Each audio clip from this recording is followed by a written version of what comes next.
अगला हफ्ता भारतीय साइंस जगत के लिए बेहद ही खास होने वाला है।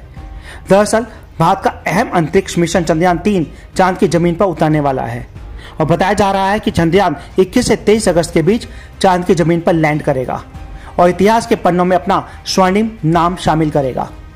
ये भारत के लिए इकलौता अहम मिशन है, लेकिन क्या आप जानते हैं कि इस तरीके के मिशन से वहां ट्रैफिक जैम जैसे हालात भी हैं।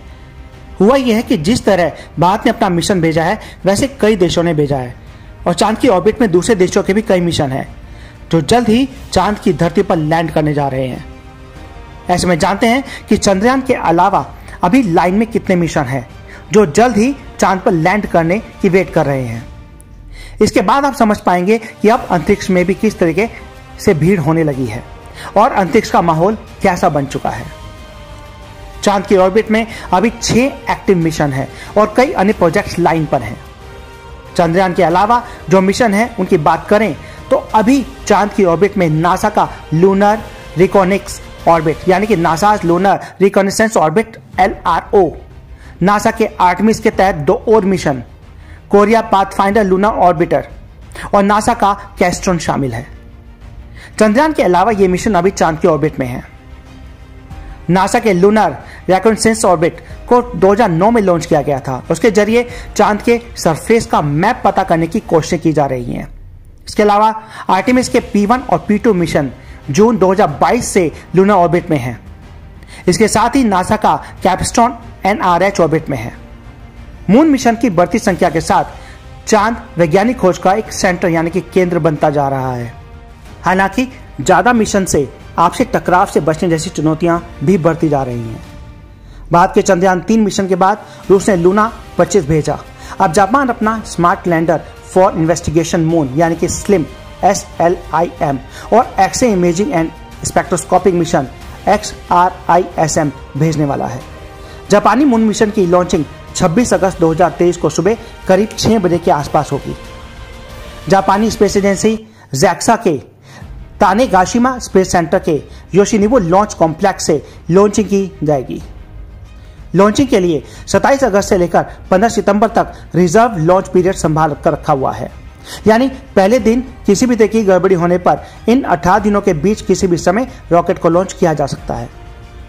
लॉन्चिंग जापानी स्पेस एजेंसी के H2A रॉकेट से की जाएगी। स्लिम मिशन में जापान चांद पर लैंडिंग की अपनी क्षमता का प्रदर्शन करना चाहता है, वह भी बेहद सटीकता के साथ। यह एक हल्का रोबोटिक लैंडर है जिसे तय स्थान पर ही उतारा जाएगा। इसकी जगह में कोई बदलाव नहीं होगा ताकि सटीक सॉफ्ट लैंडिंग का प्रदर्शन किया जा सके। स्लिम लैंडर को बनाने के पीछे का मकसद यही है कि इंसानों की काबिलियत दिखे, सटीक जगह पर लैंड करने की क्षमता विकसित किया जा सके। इसे विकसित करने के लिए अगर सफलता मिलती है लैंडिंग में, तो भविष्य में अन्य ग्रहों पर तय जगहों पर सॉफ्ट लैंडिंग के लिए सटीक जगह खोजना और वहां उतरना आसान हो जाएगा। इस साल चंद्रमा पर 2 और मिशन जाने वाले हैं। दोनों अमेरिका भेजेगा। इनमें से एक तो सिर्फ इसलिए है कि वो चांद पर डिलीवरी कर सके। नासा के इस मिशन का नाम है कमर्शियल लूनर पेलोड सर्विसेज यानी कि CLPS। इसके अलावा NASA lunar trail blazer mission भी भेजेगा। लूनर ट्रेल ब्लेजर एक ऑर्बिटर है जो चांद के चारों तरफ चक्कर लगाते हुए सतह पर पानी, उसके स्वरूप और कहां मौजूद है इसकी जांच करेगा।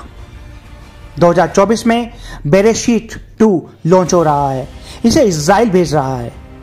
इसमें 2 लैंडर और 1 ऑर्बिटर होंगे। ऑर्बिटर मदरशिप होगा।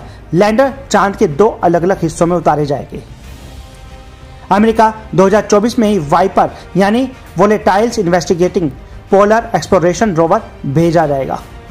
यह चांद के अंधेरे वाले हिस्से में और दक्षिण ध्रुव पर संसाधनों की खोज करेगा।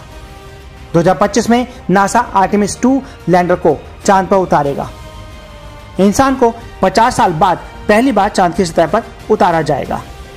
आर्टेमिस 1 मिशन ऑलरेडी सफल हो चुका है। चीन 2024 से 2027 के बीच अपना चैंगी 6, 7 और 8 मिशन भेजेगा। ये चांद की सतह पर रिसर्च करने वाले रोबोटिक रिसर्च स्टेशन होंगे। इसके बाद चीन इस साल चंद्रमा पर अपने स्टेशन और सैटेलाइट्स के बीच संपर्क साधने के लिए lunar communication and navigation satellite constellation भेजने वाला है। जापान 2024 में हाकुतो 2 और 2025 में हाकुतो 3 मिशन भेजेगा। यह भी एक लैंडर और ऑर्बिटर मिशन भी होगा। आखिर ये इतने सारे मिशन चंद्रमा पर अब क्यों स्टार्ट हो चुके हैं? क्योंकि चंद्रमा के पास है ऐसी दौलत और जिसके हाथ लगा वो अमीर ही अमीर होगा। चंद्रमा का दक्षिण ध्रुव वो हिस्सा है जो विज्ञान में रुचि रखने वालों के लिए हमेशा से रहस्य रहा है।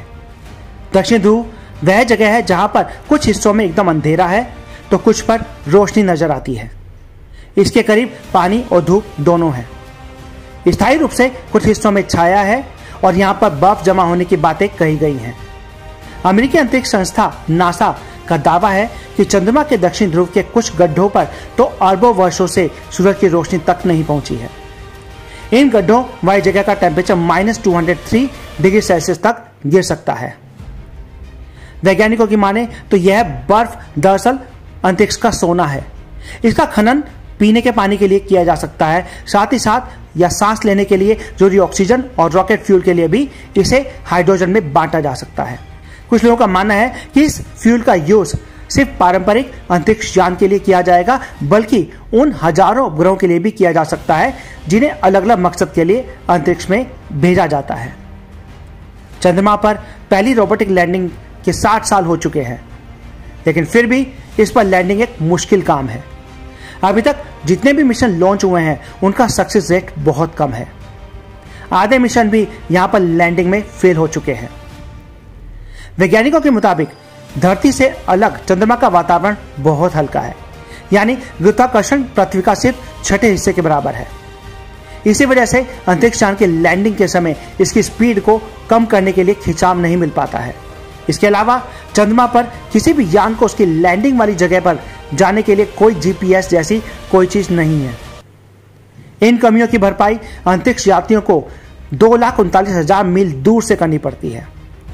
इस वजह से भी दक्षिण ध्रुव पर उतरना काफी चुनौतीपूर्ण काम बन जाता है। चांद पर मौजूद कीमती संसाधन ही भारत और रूस से लेकर हर देश के लिए रुचि का विषय बने हुए हैं। वैज्ञानिकों का कहना है कि अगर रॉकेटों को भारी ईंधन से लादा ना जाए तो इससे आने वाले समय में अंतरिक्ष यात्रा पर होने वाले खर्च में भारी कमी आ सकती है। इसका मतलब यह है कि चंद्रमा एक ब्रह्मांडीय गैस स्टेशन जैसा बन सकता है। जियोलॉजिकल और माइनिंग फर्म वाट्स ग्रिफिथ की माने तो अगले 30 सालों में सिर्फ चांद पर मिलने वाला पानी ही $206 बिलियन की इंडस्ट्री बन सकता है। तो दोस्तों, अगले वीडियो में फिर मिलते हैं कुछ और इंटरेस्टिंग फैक्ट और न्यूज के साथ। अगर आपको वीडियो पसंद आए तो लाइक शेयर सब्सक्राइब जरूर करें। Thank you.